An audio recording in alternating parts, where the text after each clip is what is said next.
If the Rolling Stones could play their instruments, they still wouldn't be as good as GWAR. If the Who could write a melody, GWAR could still beat the living crap out of them. If the Beatles could have had a decent drummer, GWAR would still use them as a human toilet. That's because, plain and simple, GWAR rules. They've been nominated for a Grammy twice. They're known for their relentlessly tasteful stage shows, and they possess the best wardrobe closet in all of show business, and that includes Liza Minnelli. Please welcome GWAR's delightful singer, Oderus Urungus. Hello, America. How you doing out there? You look fantastic. I gotta tell you. Why did you have me on the show? I mean, I haven't been on a show since, I believe, Dinah Shore, some 30 centuries You know, we've followed your career so closely, and you never seem to age. Why is that? Well, I'm perfect. I'm an immortal god from outer space, and I also use oil of Olay. Really? Well, you know, I was going to ask you that question. I told my mom you were on, and she was wondering if you were a space beast or an alien monster. It's hard to tell. My body was taken from many different planets all across the universe and put together. My father was a supercomputer. My mother was a petri dish. Really? So we just kind of rolled the dice, and it came out perfection. Exactly. Now, you hate Earth, don't you? Oh, I despise it, but I love it at the same time. Yeah, you do. See, Earth is the only place in the galaxy that has crack. Yeah, that's true. We left the planet, went back to outer space, and we ran into our old enemy, Cardinal Sin, and basically Cardinal Sin did to outer space what Giuliani did to New York. Yeah. So we had to come back here to hook up on the cook-up. I hear you. Lock up on the rock-up.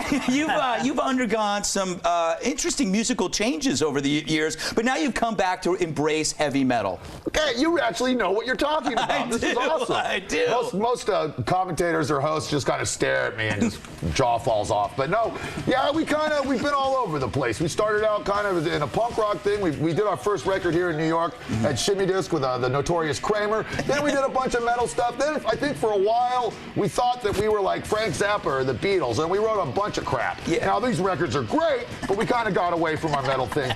Last few records, back on Metal Blade Records, which is the best label in metal, period, and best label in the world. We're back, and we're going in a full metal direction, and GWAR works best with really loud things. Yeah, you know, if you could tell somebody just getting started on GWAR what album they should buy, which one should they buy? Scumdogs of the Universe. Yeah, that's the It classic. is the quintessential, I don't really know what that means, but it sounds appropriate. That is the quintessential GWAR album.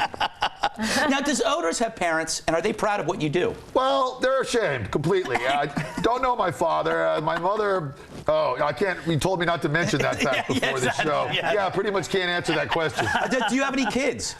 Oh, millions. Yes. Yeah, you can get pregnant just by looking at me. Really? Whoa, Greg, it's kicking. It's sorry, kicking. dear. Oh, Even the men. we're making a little soccer player, you and I. Wow. You've had a lot of lineup changes, and I'm wondering, like, what happens to the people that have been in your band? Where do they go? Where do they end up? They're devoured. Yes, they are. Yeah, we eat them, and we crap them out and make little fake Grammys out of them to commemorate the ones we've lost. I'm watching myself talk to me. This is great. Yeah. Speaking of Grammys, you were nominated twice, and you lost to 9 Inch Nails, right? And Metallica. MC Hammer. We lost the first one. The Eurythmics beat us. Yes. You know, why were we even in the same building with those people? I don't understand. Second time, yeah, Metallica beat us or something, but at least Jethro Tull didn't win. Exactly, that's true. That was the worst thing ever. I got to ask you, I am most amazed by this little fact in your history. You were back in 1991. You were in the movie Mystery Date with Ethan Hawke. Yeah. Do you guys still keep in touch?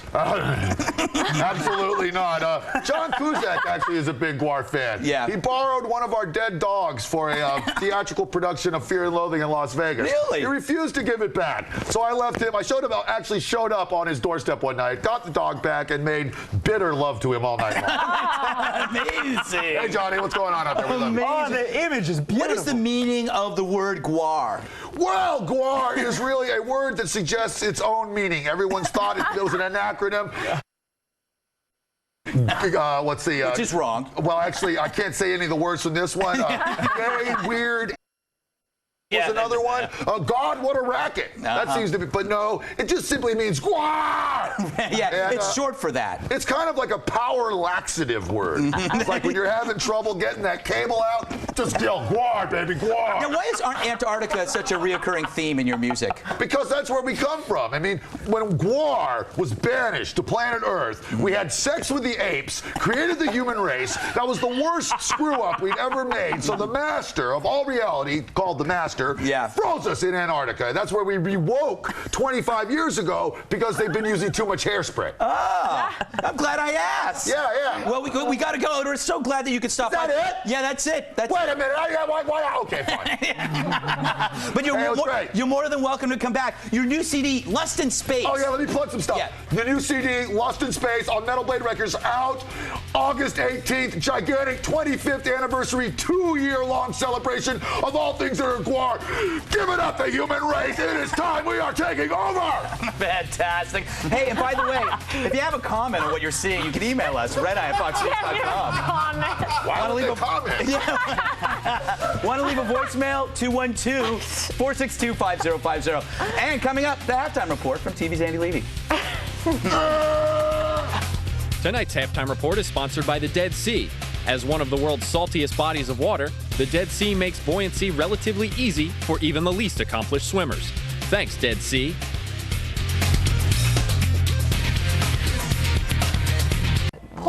Couple of last things for Father Jonathan. Father, you should know that every one of the sins you were asked about were based on events in Bill's life. Yes. Especially the stealing French fries off Yeah, of that was a people's desks. nice thing. That was And the double dip. And is that a sin? I think you said it was unacceptable. You showed us how to do it. He didn't say that was unacceptable. He said How can something named Cinnabon be in heaven? Oh, I like that. play on words. Very good. Either that or he doesn't know how to spell. Very good for somebody who doesn't know how to spell. Thank you. Exactly. It sounds good. Yeah, just because they sound. And just lastly, Father, any comments about Odorus's story about how the human race was created? You know what? I didn't hear that part missed of it. it? You were praying. You actually left the building. Let me guess. My praying. guess is that he didn't get it quite right. If I had to guess, is that he would, It had to he do would have with, been I a believe it little was bit off. aliens mating with apes. Yeah, you know what? Thanks for the recap. We took a picture afterwards together, and then he said to me, "Oh, I can't wait to put this on my website." Excellent. Did he really? Excellent. Did he really? The two of you are going to be fast Facebook friends. You guys are going to be going to Yankee games. Yep, absolutely. Oh, wow. Red Eye brings people together. Red Eye Exactly. brings people Much like together. aliens with apes. Yes. You live and learn. Yeah. You live and learn. I'm done. All right, thank you, Andy. Okay. I think it's this is why this show is so wonderful. I know. Fast friends, these guys. All right, let me welcome back our guests. Kimberly Guilfoyle, Fox News Channel anchor, former prosecutor, and the host of True Crime on FoxNews.com. She's so hot, campfires use her to keep warm. That's hot, if you ask me. Comedian Joe DeVito. He's funnier than two mimes bludgeoning a Keebler elf with a frozen Smurf. That is kind of funny. And Father Jonathan Morris, Fox News contributor, new GWAR fan. He knows holy water like I know making water. No. Is it? You're going to get into GWAR, trust me. All right, is it? Just don't let GWAR get into you. Oh. Back. Okay, come here. Come over here. All right. Bad.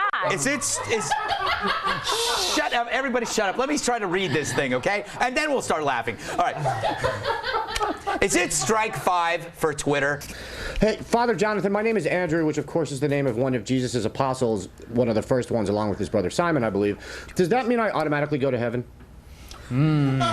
We'll talk afterwards, but you're going to have to do more than that. But let me say, I am very grateful to this whole event tonight. That first of all, that you kept me off of the segment with GWAR or GWAR. Yeah. You know, it started out very good, but you know, I appreciate that you kept me off. All right. Thank you, Andy. Thank you, Joe DeVito. Kimberly Guilfoyle, always a pleasure. Bill Schultz, you discussed me. Father Jonathan Morris, always fantastic. Please come back. I'm Greg Gutfeld. You have a nice day or morning, whatever it is. I don't know.